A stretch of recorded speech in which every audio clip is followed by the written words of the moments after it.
darkness.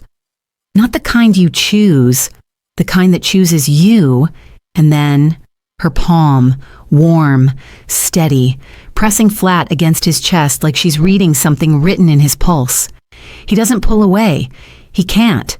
His breath catches. You feel like heaven. Stop. We're moving too fast. You don't get to know that moment yet. 72 hours earlier, because the truth is, what happened in that room didn't start with her touch. It started with a threat. Soul. Private medical wing at Samsung Medical Center, the kind of place where silence is a luxury you pay for. And chairwoman Han Jae, she bought the entire floor, stage 4. Lungs half collapsed, 6 months, maybe 8. But dying doesn't make her weak. It makes her dangerous. Her son sits across from her. Han Jae, by day, CEO of Hanul Holdings.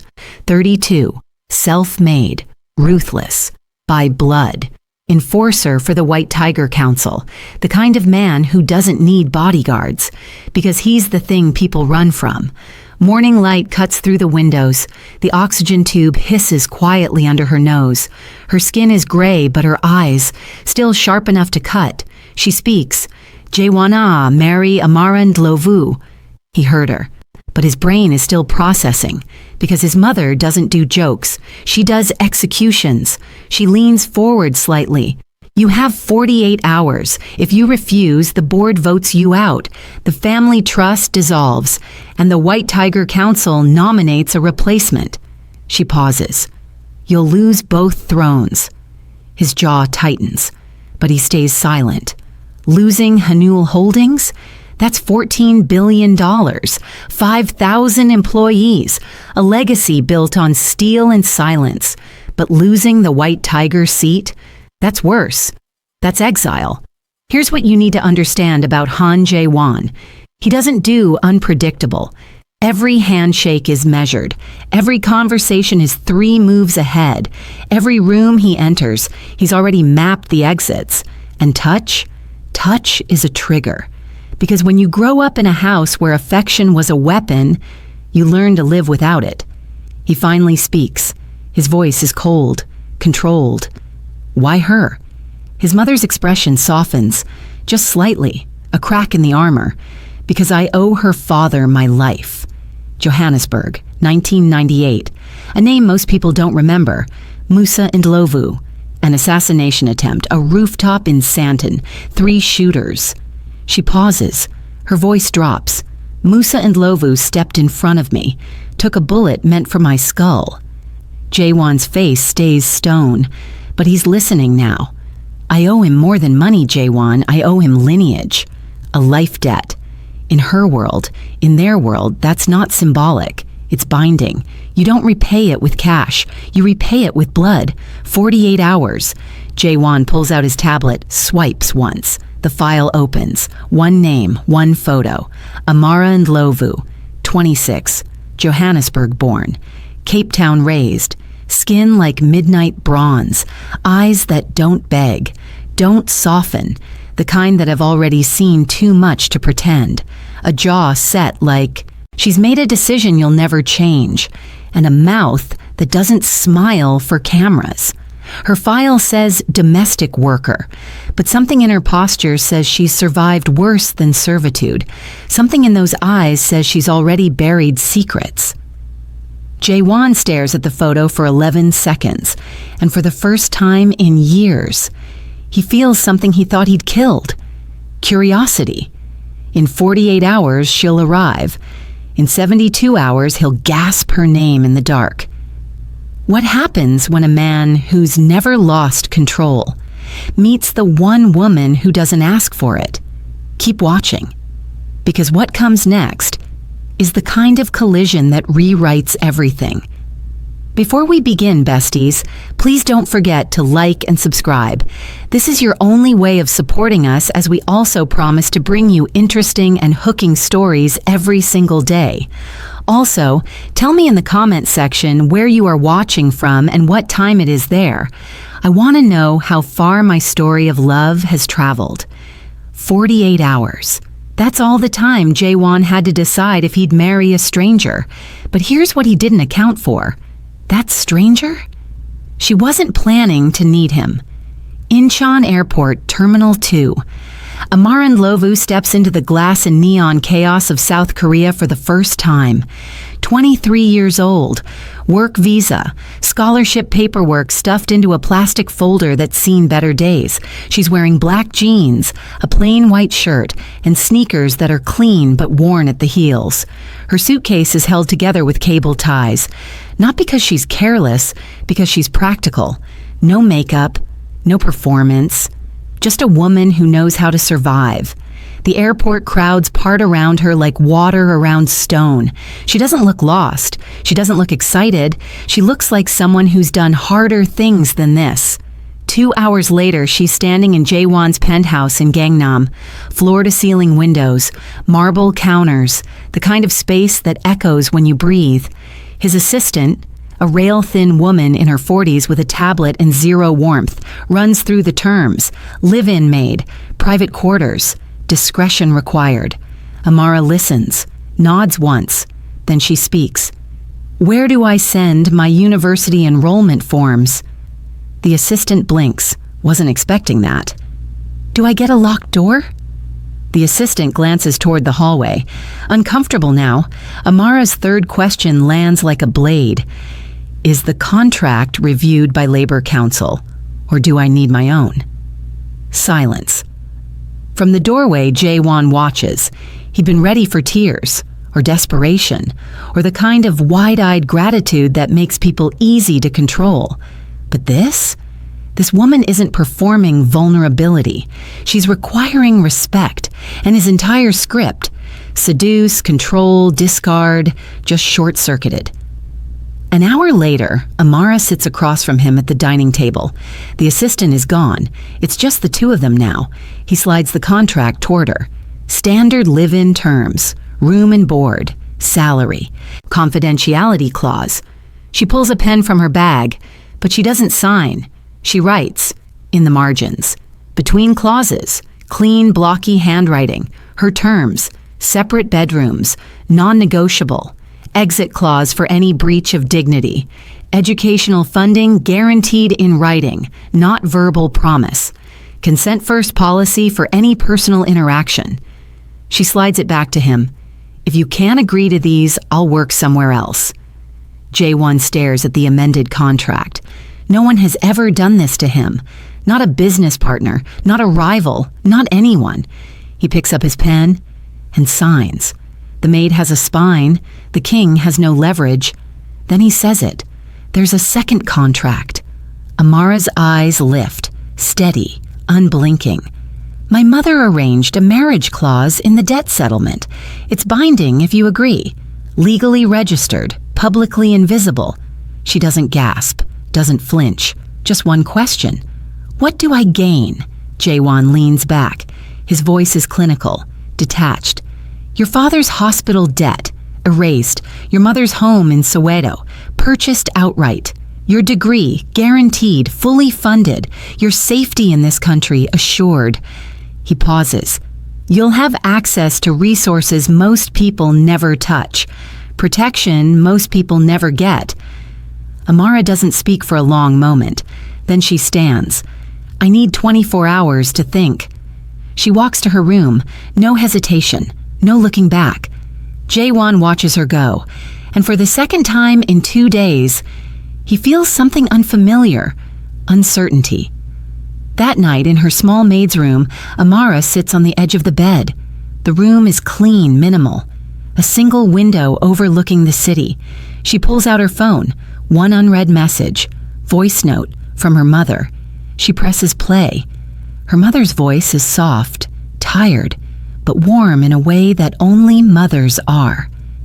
Amara, my love, I know you're scared. I know this feels impossible. A pause, a shaky breath. Your father once said he saved a queen. I never understood what he meant. He wouldn't talk about it, just said she was powerful, and that one day she'd remember. Another pause. Maybe you understand now. Maybe you're standing in her world. The message ends. Amara stares at the phone. Her father saved a queen, Han Jae, the woman whose son is now asking her to become his wife. This isn't a business transaction. This is a blood debt coming full circle. In 24 hours, Amara will give her answer. But here's what neither of them knows yet. This marriage? It's not going to stay invisible. And that first night, when his heart races under her palm, it won't be about control. It'll be about something far more dangerous. Connection. Keep watching. Because the collision is about to begin. 24 hours. That's how long Amara had to decide if she'd marry a man she didn't know. A man who controlled empires. A man who didn't know how to be touched. But here's the thing about Amara Ndlovu. She'd already made her decision the moment she heard her mother's voice message. She just needed him to earn it. Morning light cuts through the penthouse windows. Jae hasn't slept. He's been in his office since 3 a.m., running scenarios, contingency plans, exit strategies, because that's what he does when he can't control something. He prepares for it. But at 7:15 a.m., there's a knock on his office door. Soft, deliberate. He opens it. Amara stands there, dressed in the same black jeans and white shirt from yesterday. Hair pulled back. No hesitation in her eyes. She's holding a folded piece of paper. I have conditions. Not I'll do it. Not yes. Conditions. Jae steps aside. She walks in. She unfolds the paper. Handwritten. Numbered. 1. This marriage stays contractual for the first year. No expectations beyond what's legally required. Jae nods. Expected. 2. I finish my degree. No interruptions. No emergencies that pull me out of class. He nods again. 3. You don't touch me unless I give explicit permission. Not for photos, not for appearances, not for anything. His jaw tightens, but he nods. She looks up, meets his eyes. 4. If your world puts my family in danger, you pull them out immediately, no debate. Silence. That one lands differently, because it's not about her, it's about them. Jae voice is quiet, controlled. Agreed? Amara folds the paper, slides it across his desk. Then I'll sign. An hour later, they're in a private office in Gangnam, not a wedding venue, not a courthouse, a lawyer's office, soundproofed, discreet. The marriage certificate is already prepared, bilingual, Korean and English. 2 witnesses, Jae assistant and the lawyer, both bound by NDAs thicker than the marriage contract itself. The lawyer slides the document forward. Amara reads every line, every clause, every subclause. Jae watches her. Most people skim legal documents, trust the authority in the room, but not her. She's reading like her life depends on it, because it does. Finally, she picks up the pen, signs her name, Amara Ndlovu. Then Jae signs, Han Jae. The lawyer stamps it, files it. It's done. Legally, she's now Han Amara, but in this room, nothing feels different. No kiss, no applause, no champagne, just 2 people who made a deal, and both of them wondering if they just made a mistake. They ride back to the penthouse in silence. Jae driver navigates through Seoul traffic. The city hums outside the tinted windows. Amara stares out at the streets, the crowds, the neon signs in languages she's still learning. Jae stares at his phone, emails, board updates, White Tiger intel reports, but he's not reading any of it. He's thinking about the way she read that contract, the way she didn't smile when she signed, the way she didn't need him to make her feel safe. She just needed him to stay out of her way. And somehow, that's more unsettling than anything else. That evening, the penthouse is quiet. Amara unpacks in her room, clothes folded, books stacked. A small photo of her, parents on the nightstand. She showers, changes into a loose t-shirt and cotton shorts. Then she sits on her bed and opens her laptop. University portal, course registration, scholarship confirmation. Everything is there, just like he promised. She exhales, long and slow. For the first time in months, she feels something close to relief. But then, a knock. Soft, hesitant, not like him. She opens the door. Jae-won stands there, still in his dress shirt, but the tie is gone. Sleeves rolled up, hair slightly disheveled. He looks tired. I wanted to make sure you had everything you needed. Amara leans against the doorframe. I do. Silence. He should leave. He knows that, but he doesn't. My mother wants to meet you tomorrow. Amara's expression doesn't change. Okay, another beat. She's dying.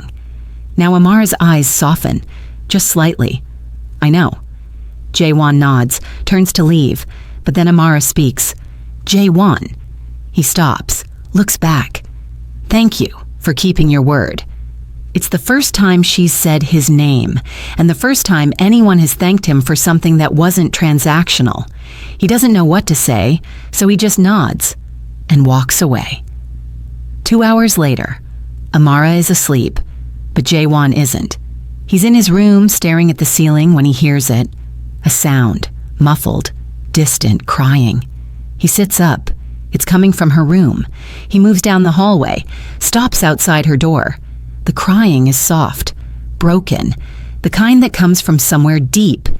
He should walk away, respect her boundaries, but his hand is already on the door handle. He opens it.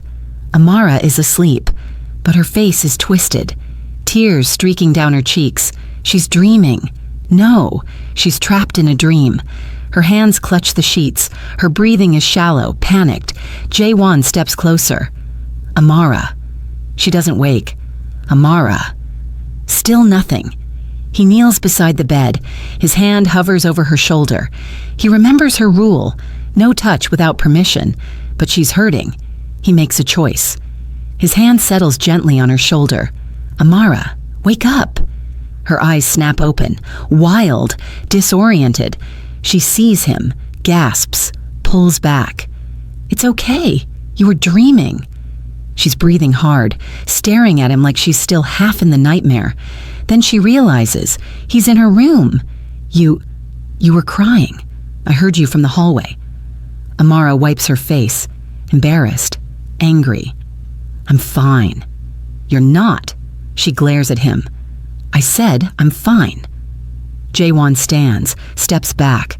I'm sorry. I shouldn't have. But then her voice cracks. My father used to have the same nightmare, after Johannesburg, after he saved your mother. Jae-won freezes. He'd wake up screaming, saying he saw her die, over and over. Amara's hands tremble. I never understood it, until tonight. She looks up at him, eyes red, raw. I dreamed I couldn't save him. Silence.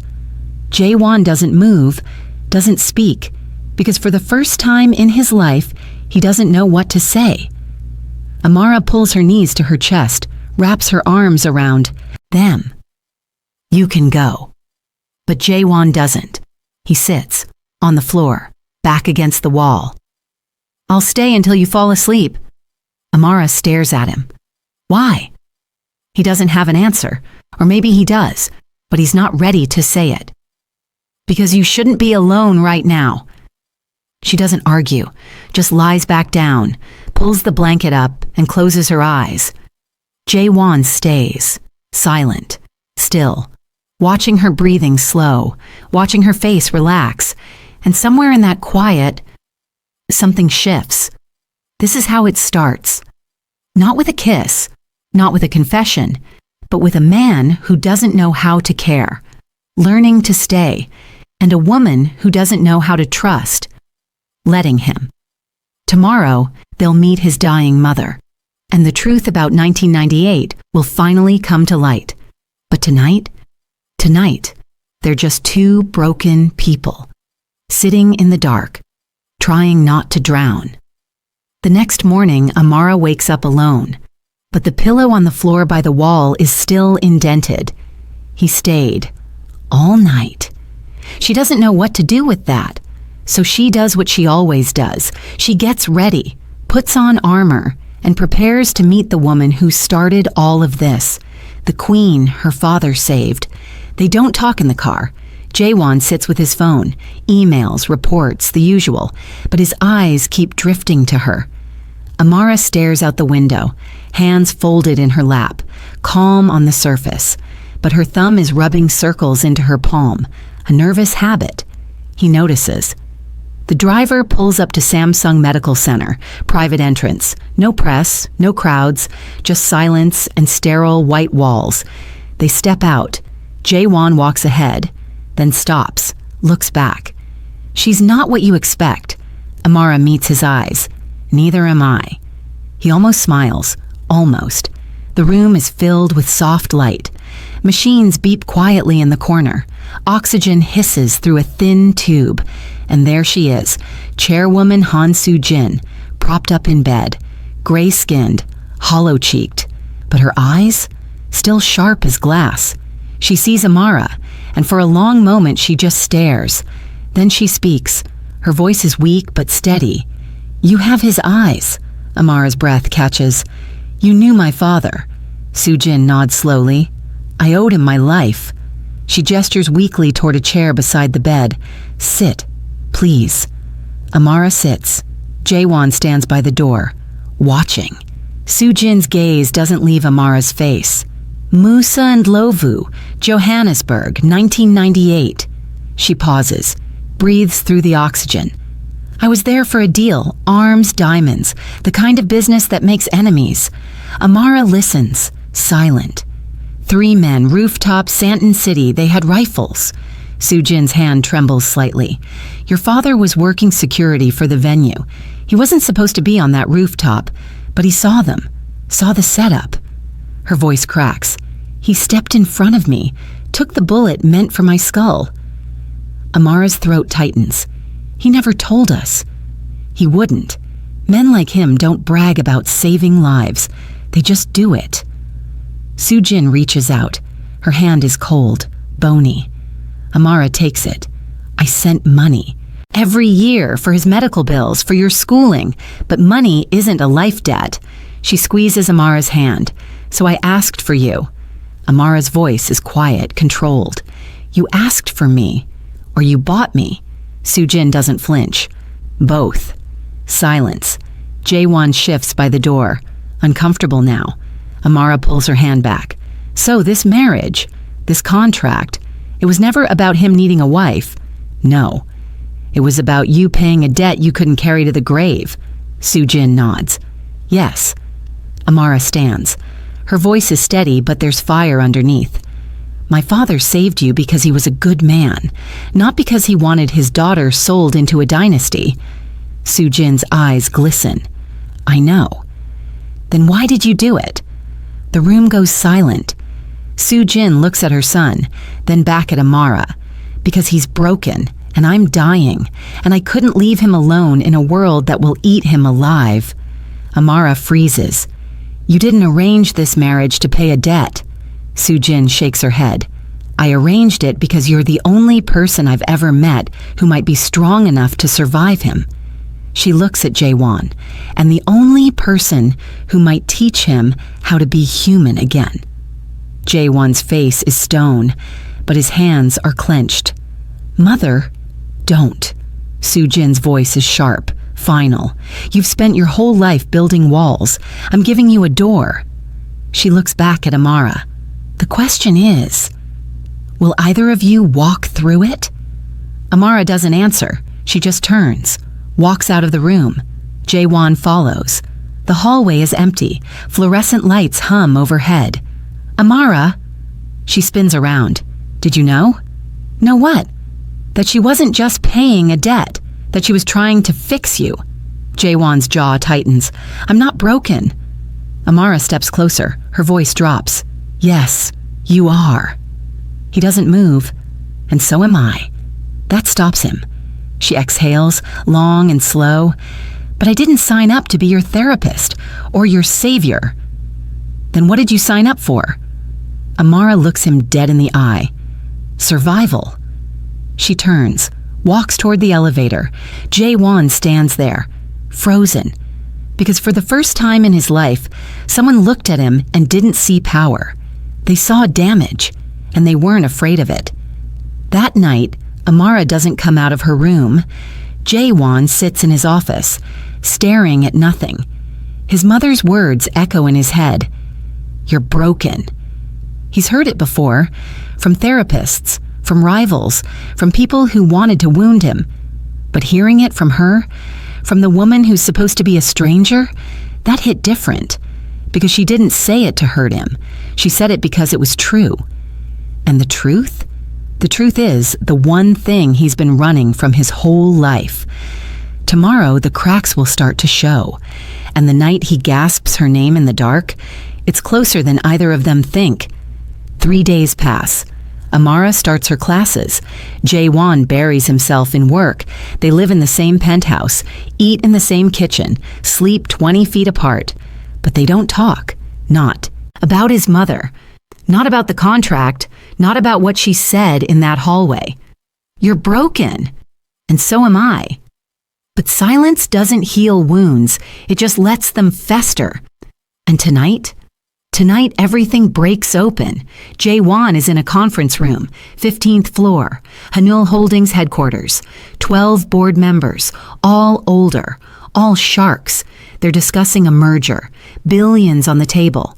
But one of them, Director Choi, silver-haired and smug, leans back in his chair. "I heard congratulations are in order, Jae-won-si." Jae-won doesn't look up from his notes. "For your marriage." The room goes quiet. Jae-won's pen stops moving. "That's private." Choi smiles. It doesn't reach his eyes. "Private? You registered it with the district office. It's public record." He slides a printout across the table. Marriage certificate. Stamped. Official. Han Jae, Amara Ndlovu. "I'm just curious. Does the board know you married your maid?" Silence. Jae-won's face doesn't change, but his knuckles go white. "My personal life is not up for discussion. It is when it affects shareholder confidence." Choi leans forward. "A foreign bride, no family pedigree, no corporate ties. Some might say it looks desperate." Jae-won stands. The room freezes. "This meeting is over." He walks out, but the damage is done. By the time Jae-won gets back to the penthouse, it's all over the news. Not mainstream, but the whisper networks, the gossip blogs, the corporate intel channels.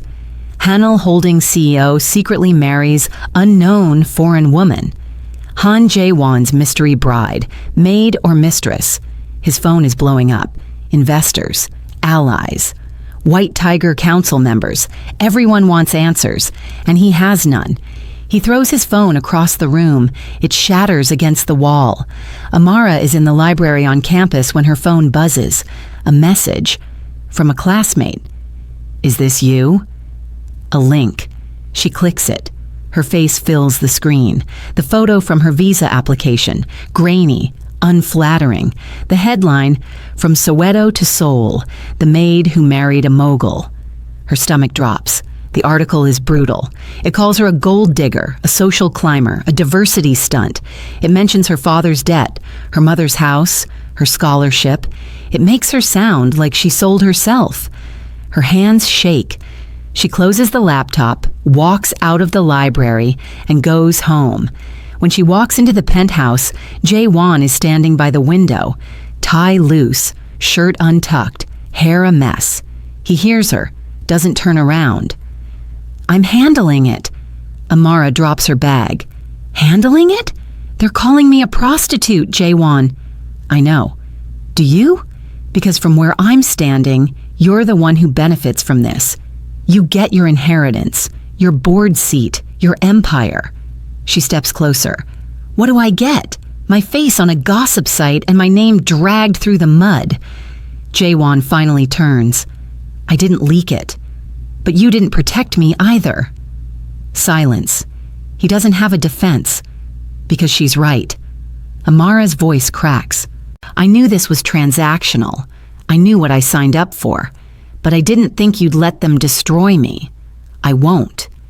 "Then what are you going to do?" Jaewon's jaw clenches. I'll release a statement, clarify the terms, shut down the rumors. And say what? That I'm your contracted wife? That this is a business arrangement? She laughs, bitter. That'll make it so much better. Then what do you want me to do? Amara stares at him. I want you to act like I matter. The words hang in the air, heavy, raw. Jaewon doesn't move, because no one has ever asked him for that before. That night, Jaewon doesn't sleep.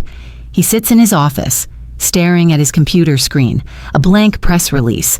He types, deletes, types again.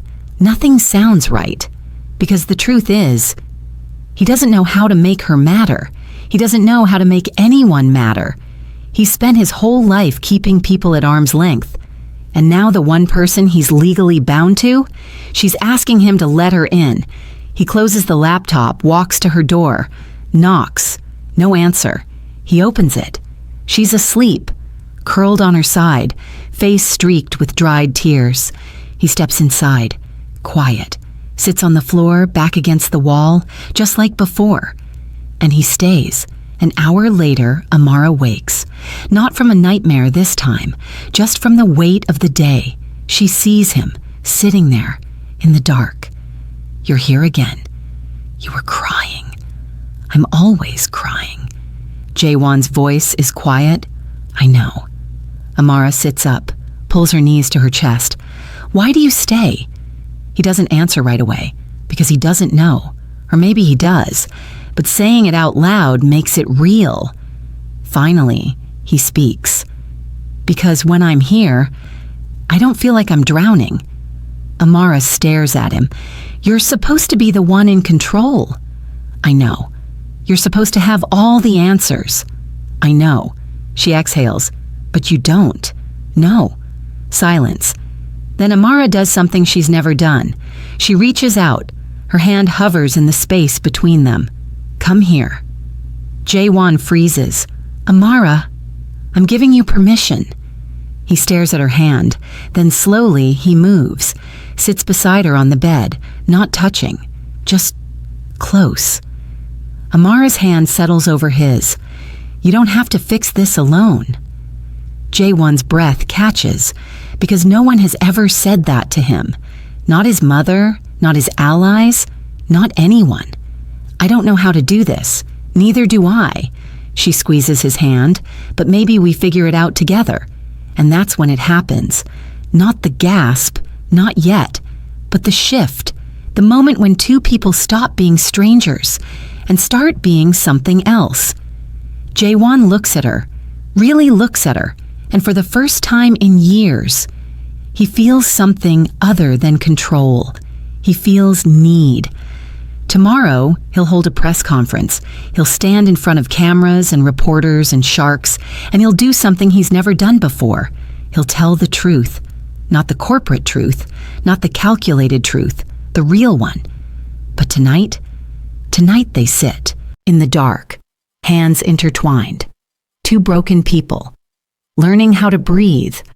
And the night he gasps her name, it's coming. The press conference is scheduled for 10 a.m., but at 3 a.m., neither of them can sleep. They're still sitting on her bed, hands intertwined, the city glowing through the window. And somewhere in that silence, something shifts from survival to something else. Amara speaks first. What are you going to say tomorrow? Jaewon stares at their joined hands. The truth. Which truth? He looks at her. That you're not a transaction, that this marriage isn't a stunt, that anyone who disrespects you answers to me. Amara's breath catches. You don't have to do that. Yes, I do. His voice is firm, final. Because you were right. I let them destroy you. I stood by and did nothing. He squeezes her hand. I won't make that mistake again. Amara's eyes glisten. Why? Why what? Why do you care? This was supposed to be business, a contract, nothing more. Jaewon doesn't answer right away, because the truth is terrifying. But she's looking at him like she can see straight through his walls, and maybe she can. Because somewhere between the contract and tonight, you stopped being a stranger. Silence. Amara's thumb traces circles on the back of his hand. What am I now? Jaewon's voice drops, barely a whisper. I don't know, but I don't want to lose you. Amara pulls her hand back. Jaewon's chest tightens. He said too much, but then she stands, walks to the window, stares out at Seoul's endless lights. My whole life I've been surviving. My father's medical bills, my mother's grief, scholarships, visa applications, contracts. She turns to face him. I've never had the luxury of wanting something just because I wanted it. Jaewon stands, slowly. What do you want, Amara? She looks at him, really looks at him. I want to stop being afraid. Of what? Of this. She steps closer. Of you, of me, of what happens if I let myself feel something real. Jaewon's heart is pounding now. And what do you feel? Amara's voice is steady, but her eyes are vulnerable. Like I'm standing on the edge of something I can't come back from. She's close now, so close he can feel her breath. And I don't know if I should jump or run. Jaewon's hands are shaking. He never shakes. I can't tell you what to do. I know, but if you jump, he meets her eyes. I'll catch you. Amara reaches up, slowly, deliberately. Her palm settles against his chest, right over his heart. It's racing. You're terrified. Jaewon's voice is hoarse. Yes. Of me? Of what you make me feel. Her hand stays there, warm, steady. What do I make you feel? He closes his eyes, like I'm not alone anymore. Amara's other hand comes up, cups his face. You're not. And then she does something neither of them expected. She pulls him down, rests her forehead against his. They're not kissing. Not yet. Just breathing. Together. Is this okay? Jaewon's hands hover, at her waist, uncertain. Yes. He settles them there, gentle, reverent, like she's something precious he's afraid to break. Amara, I'm here. I don't know how to do this. Neither do I. She pulls back just enough to look at him. But we don't have to figure it out tonight. Then what do we do? She takes his hand, leads him back to the bed. We just stay. They lie down, side by side, not touching at first, just existing in the same space. But then Amara shifts, turns toward him. Can I ask you something? Anything. Why don't you let people touch you? Jaewon's jaw tightens. It's complicated. I have time. He stares at the ceiling. My father used to use touch as punishment. A hand on the shoulder meant you failed. A pat on the back meant you were being watched. His voice is flat, detached. By the time I was 10, I learned that touch meant control, and I swore I'd never let anyone control me again. Amara's heart breaks. I'm sorry. Don't be. It made me strong. No. She reaches out, settles her hand over his heart again. It made you survive. There's a difference. Jaewon's breath hitches, because she's right. He's been surviving his whole life, but he's never been living. What does living feel like? Amara's voice is soft. I don't know, but maybe it feels like this. Time passes, minutes, maybe hours. They don't talk, just breathe. And somewhere in that silence, Jaewon's walls start to crack. His hand finds hers, intertwines their fingers. Amara. Yeah? I'm scared. Of what? That I'll ruin this, that I'll hurt you, that I'll turn into him. Amara shifts closer. Her forehead touches his. You won't. How do you know? Because you're here. Because you're trying. Because you stayed. She presses her palm flat against his chest. His heart is still racing, but it's not from fear anymore. It's from her. And then he says it, the words that started this whole story. You feel like heaven. Amara's breath catches. What? Jaewon's eyes are closed. His voice is raw. Your hand on my chest. It feels like peace. Tears slip down Amara's cheeks. You feel like home. And that's when it happens. Not a kiss. Not yet. But something deeper. A connection that doesn't need words. Two broken people finding wholeness in each other. When Amara wakes, the sun is streaming through the window. Jaewon is still there, asleep beside her. His hand is still holding hers. She watches him for a moment. This man who controls empires, who commands fear, who built walls so high no one could climb them, and somehow she found a door. He stirs, opens his eyes, sees her watching. Hi. She smiles. A real one? Hi. You stayed. Relief floods his face. I did. Thank you. He sits up, runs a hand through his hair. I have to go. The press conference. I know. He stands, hesitates. Will you come with me? Amara's eyes widen. To the press conference? Yes. Jaewon, that's... I know what I'm asking. But I don't want to do this without you. She stares at him. This is it. The moment she decides, run or jump. She stands. Okay, I'll come. Jaewon exhales, like he's been holding his breath. Thank you. 2 hours later, they're standing backstage at Hanul Holdings headquarters. Camera crews, reporters, flashing lights. Amara is wearing a simple black dress, hair pulled back, no jewelry. She looks elegant, powerful, unshakable, but her hands are trembling. Jaewon notices. He takes her hand, squeezes once. You don't have to do this. Yes, I do. Why? She looks at him. Because you're not the only one who's tired of hiding. A staff member approaches. Mr. Han, we're ready. Jaewon nods. He looks at Amara one more time. Together? She squeezes his hand back. Together. They walk out onto the stage. The room erupts. Camera flashes. Shouted questions. Jaewon steps up to the podium. Amara stands beside him. He doesn't let go of her hand. The room quiets. He speaks. My name is Han Jae, and this is my wife, Amara. Pause. Over the past few days, there have been rumors, speculation, lies. His voice is steady, commanding. So let me be clear. He looks at Amara, then back at the cameras. Amara is not a transaction. She's not a publicity stunt. She's not a gold digger or a social climber. His grip on her hand tightens. She's the daughter of a man who saved my mother's life. She's a scholar, a survivor, and the strongest person I've ever met.